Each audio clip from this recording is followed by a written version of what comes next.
राम दोस्तों, मेरा नाम है अंकित शुक्ला और आज स्वागत करते हैं आपका एक बार फिर से आपकी अपनी क्लास ओरिजिन में।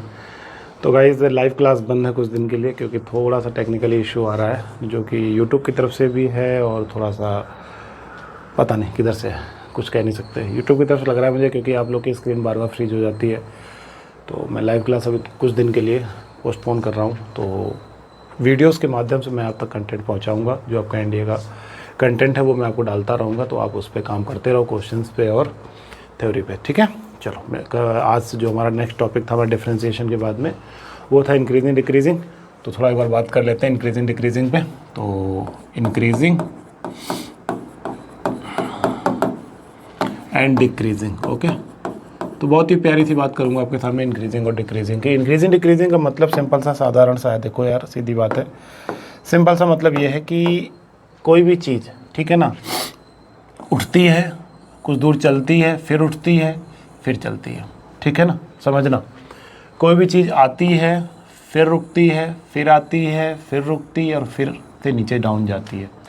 तो अगर आप इसको देखोगे तो ये चीज़ कंटिन्यूअसली इंक्रीज़ नहीं हो रही है और ये चीज़ कंटिन्यूअसली डिक्रीज़ नहीं हो रही है। ये चीज़ कंटिन्यूअसली इंक्रीज़ नहीं हो रही है और ये चीज़ हमारी कंटिन्यूअसली इंक्रीज़ नहीं हो रही है। चल रही है, रुक रही है, चल रही है, रुक रही है। तो इस चीज़ को हम एक तरीके से ये नहीं कह सकते कि बहुत तेज़ी से ग्रो कर रही है। इसको हम ये नहीं कह सकते बहुत ही डाउन तरीके से, बहुत ही नीचे तरीके से नीचे जा रही है। तो जो कहने का मतलब वही है, यही है कि जो पॉइंट टू पॉइंट बात है वो ये है कि अगर किसी कंडीशन पे x1 की वैल्यू x2 से छोटी, ऑब्वियस सी बात है कि अगर मैं यहाँ पे x1 डाल दूँ, यहाँ पे x2 डाल दूँ, तो हर पॉइंट पीछे वाले पॉइंट से बड़ा है। हर पॉइंट पीछे वाले पॉइंट से क्या हो जाएगा, बड़ा हो जाएगा। तो इसका मतलब है कि x1 less than x2 less than x3 condition बना देगा हमारे सामने। लेकिन अगर उसी जगह पे फंक्शन की वैल्यू उस फंक्शन की वैल्यू से छोटी हो जाए, ऑब्वियस सी बात है कि इस पॉइंट पे मिलने वाली वैल्यू और इस पॉइंट पे मिलने वाली वैल्यू, दोनों वैल्यू में फ़र्क होगा। ये वैल्यू बड़ी होगी और ये वैल्यू क्या होगी, छोटी होगी, जैसा कि मैंने आपको यहाँ पे दिखाया, जैसा कि मैंने आपको यहाँ पे क्या किया, दिखाया। तो सेम इसी तरीके से अगर हमारा x1 लेस देन x2 है और x1 लेस देन x2 के साथ साथ fx1 की वैल्यू लेस देन fx2 मिलती है, तो वो फंक्शन जो होगा वो हमारा इंक्रीजिंग होगा। क्या होगा, इंक्रीज करेगा। क्या करेगा, इंक्रीज करेगा। समझना मेरी बात पहले, वो फंक्शन हमारा क्या करेगा, इंक्रीज करेगा। बहुत ही प्यारी सी बात बोल रहा हूँ आपके सामने। थ्योरेटिकल अगर कोई चीज़ आपको प्रूफ करनी है तो आपको सिर्फ इतना प्रूफ करना है कि fx1 लेस देन fx2 हो जाए तो वो चीज़ हमारी इंक्रीज हो जाएगी। अब इसी के अपोजिट अगर मैं डिक्रीजिंग की बात करूँ, किसकी बात करूँ, डिक्रीजिंग की बात करूँ, तो यहाँ पे वही चीज़ हमारे पास फिर से x1 x2 x3 x4 x5 point है और 100% है कि x1 लेस देन x2 हमेशा ही होगा। x1 लेस देन x2 हमेशा ही होगा। लेकिन इस बार जो फंक्शन की वैल्यू है वो बड़ी होगी। वो क्या होगी, fx1 बड़ा होगा। ऑब्वियस सी बात है कि वो चीज़ डिक्रीज करेगी तो नीचे की तरफ आएगी, तो ऊपर वाली वैल्यू छोटी होती चली जाएगी कंपेयर देन अगली वैल्यू के। समझ आया कि नहीं आया?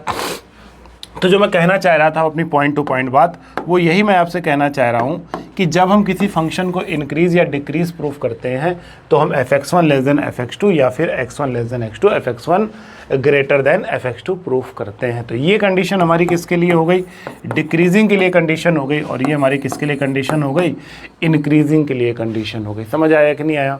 तो अगर किसी फंक्शन को हमें इंक्रीजिंग प्रूफ करना है, डिक्रीजिंग प्रूफ करना है, तो सीधी सी बात हमारे सामने इस तरीके से रखी होती है। अगर सिंपल सी बात अगर मैं अपने शब्दों में बात करूँ आपके सामने कि fx हमारे नाम पे एक पॉलिनोमियल ले लेते हैं, एक ले लिया मैंने 3x + 5। तो ऑब्वियस सी बात है कि अगर मैं जो इसको इंक्रीजिंग प्रूफ करना है, कैसा प्रूफ करना है, इंक्रीजिंग प्रूफ करना है, तो हमें पता है कि दो रियल नंबर हमेशा आपस में एक दूसरे से छोटे बड़े होते हैं।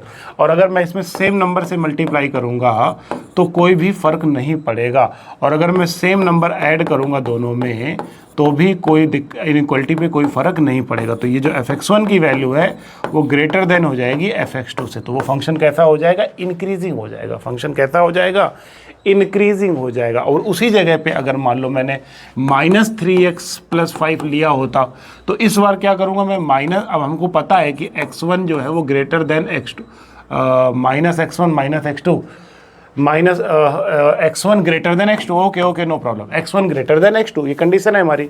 ये हमारी क्या है, कंडीशन है। ये हमारी क्या है, condition, x1 greater than x2।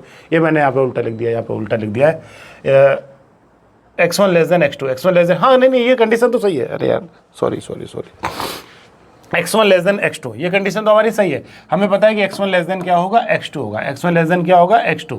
तो अब अगर मान लो यहाँ पे थोड़ी देर के लिए, यहाँ पे तो देखो, यहाँ पर मैं उल्टा प्रूफ कर गया, देखो है, यहाँ पर भी मैं थोड़ा सा क्या प्रूफ कर गया, उल्टा प्रूफ कर गया, उल्टा प्रूफ कर गया, जबकि मैं इसको x1 लेस देन x2 के लिए प्रूफ करना था, यहाँ पे देखो उल्टा प्रूफ कर गया।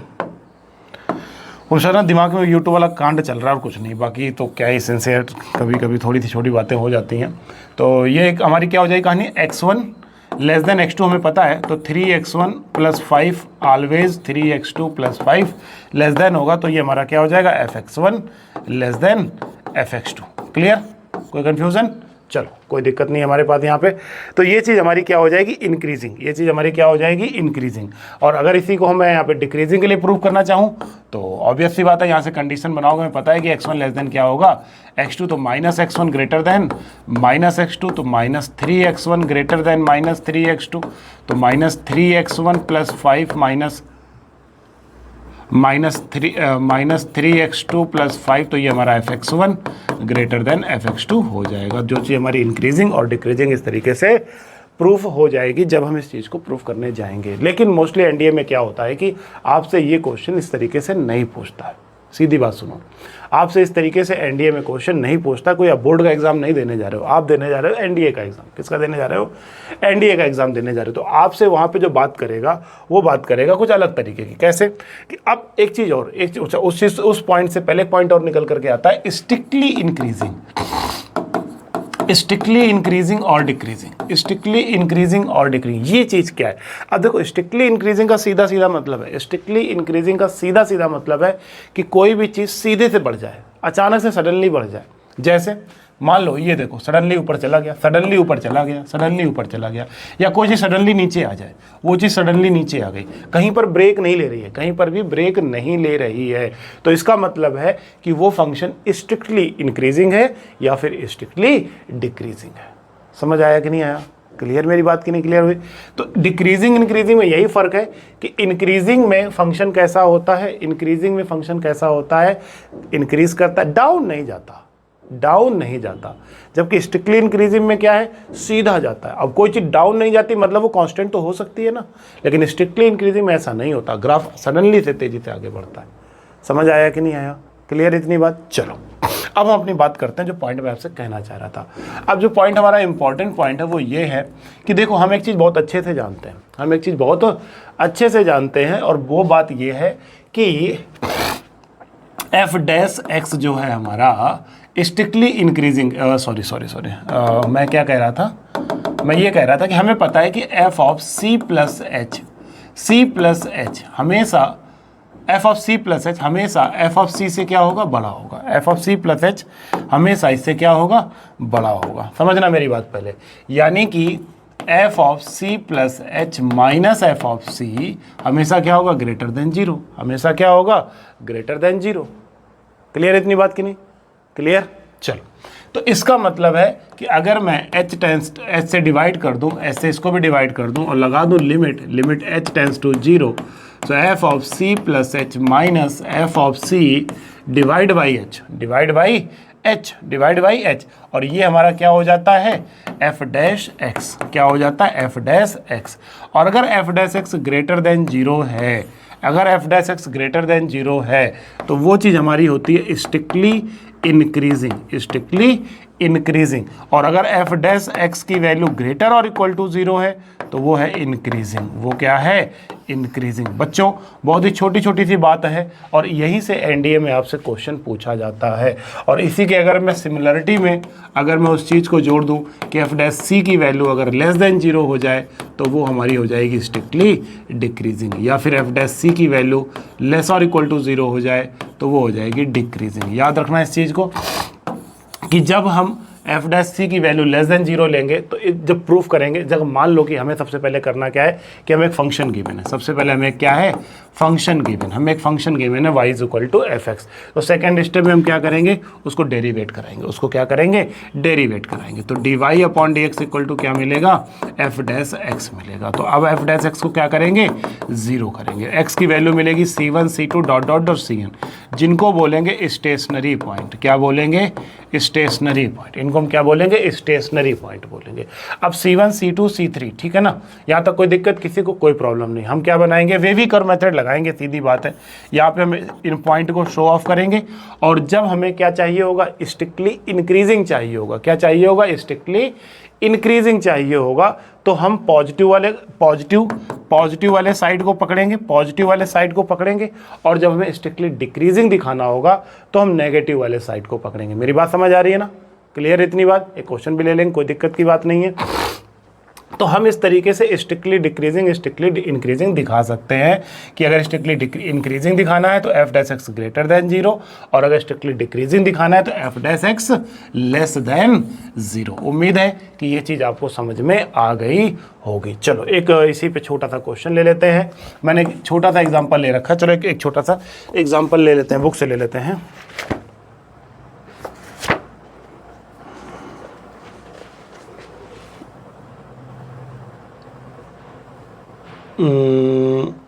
हाँ कोई दिक्कत नहीं है। हाँ चलो आ जाओ, एक क्वेश्चन देखने वाले थे हम लोग, ठीक है। तो क्वेश्चन हमारे पास है, कह रहा फाइंड द इंटरवल, इंटरवल की क्वेश्चन पूछता है आपसे। टेंशन मत लो, ये मत सोचो कि यार वो प्रूफ करवाएगा क्या हमसे, ना ना ना ना ना ना, प्रूफ ना करवाए आपसे, ठीक है ना। 9x² + 12x - 1 कह रहा है कि फाइंड द इंटरवल जिसके लिए फंक्शन कैसा है, डिक्रीजिंग है। फंक्शन कैसा है, डिक्रीजिंग है। इंटरवल निकालो जिसके लिए फंक्शन कैसा है, डिक्रीजिंग है। तो बस कोई दिक्कत नहीं, डिक्रीजिंग के लिए हमें पता है कि एफ डैश एक्स की वैल्यू लेस और इक्वल टू 0 चाहिए, लेस और इक्वल टू क्या चाहिए, 0 चाहिए। तो चलो सबसे पहले डेरिवेट करा दो। तो एफ डैश एक्स की वैल्यू कितनी आ जाएगी, 6x² + 18x + 12। समझना मेरी बात पहले। तो एफ डैश एक्स की वैल्यू हम 0 के इक्वल दिखा देंगे। तो x² + 3x + 2 = 0। फैक्टर करेंगे तो x + 2 और x + 1 मिलेगा, यानी x की दो वैल्यू मिलेंगी, -1 और -2। अब हम क्या करेंगे, वेवी कर्व मेथड लगाएंगे। यहाँ पे देंगे -2, यहाँ पे देंगे -1। हमें पता है ये प्लस होगा, ये माइनस होगा, और ये क्या होगा, प्लस होगा। समझना मेरी बात पहले। अब हमें क्या दिखाना है, डिक्रीजिंग दिखाना है। क्या दिखाना है, डिक्रीजिंग।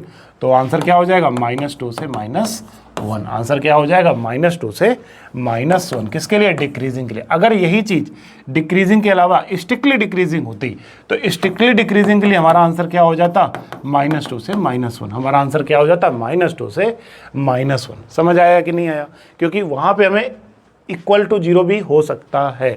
और अगर स्ट्रिक्टली की बात करें तो सीधी सी बात है, ग्राफ तेजी से आगे बढ़ेगा।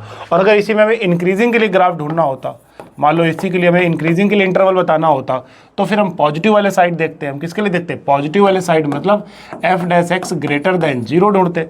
तो अब ग्रेटर देन 0 कौन है, एक तो पार्टी ये और एक पार्टी ये, तो ये बनता -∞ to -2 यूनियन, ये बनता 1 से इनफाइनाइट। समझ आया कि नहीं आया। और अगर इसी को स्ट्रिक्टली इंक्रीजिंग करना होता तो -∞ से -2 यूनियन 1 से इनफाइनाइट। उम्मीद है कि ये चीज़ समझ में आ गई होगी, उम्मीद है कि ये चीज़ समझ में आ गई होगी। क्लियर कि नहीं।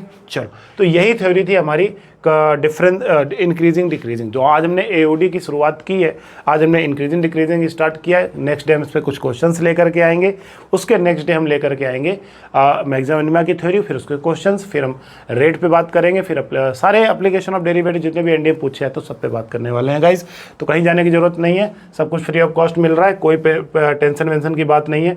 तो सबसे पहले हमने सीखा किसको, सबसे पहले हमने थ्योरी सीखी कि इंक्रीजिंग डिक्रीजिंग में अगर हमें प्रूफ करना होता है तो कंडीशन क्या होती है, आपके सामने लिखी हुई है। x1 less than x2, fx1 less than fx2। इसको प्रूफ करने में उल्टा प्रूफ कर गया तो एक बार उसको दिमाग से इरेज कर देना। इसी तरीके से हम एक बार यहाँ पे डिक्रीजिंग के लिए प्रूफ कर रहे थे, तो डिक्रीजिंग के लिए भी क्लियर है कि नहीं। तो इसी तरीके से हम क्वेश्चंस को जो हमारे एनडीए में पूछे जाते हैं, तो मोस्टली जो क्वेश्चंस हमारे पूछे जाते हैं वो हमारे इस थ्योरी पे पूछे जाते हैं। मोस्टली हमारे जो क्वेश्चंस पूछे जाते हैं वो हमारे इस थ्योरी पे पूछे जाते हैं, इंटरवल थ्योरी पे पूछे जाते हैं। तो ध्यान रहे कि किस तरीके से हमें इंटरवल के क्वेश्चंस को सॉल्व करना होता है। सिंपल सा, कोई दिक्कत नहीं है भाई, सिंपल सी ये थ्योरी याद रखो, सिंपल सी ये थ्योरी याद रखो। 1 time derivate equal to 0, find the point and baby curve method. Clear कि नहीं? चलो मिलते हैं नेक्स्ट वीडियो में, जहाँ पे हम बात करेंगे इसके क्वेश्चंस की। Thank you so much guys. जय हिंद, जय श्री राम।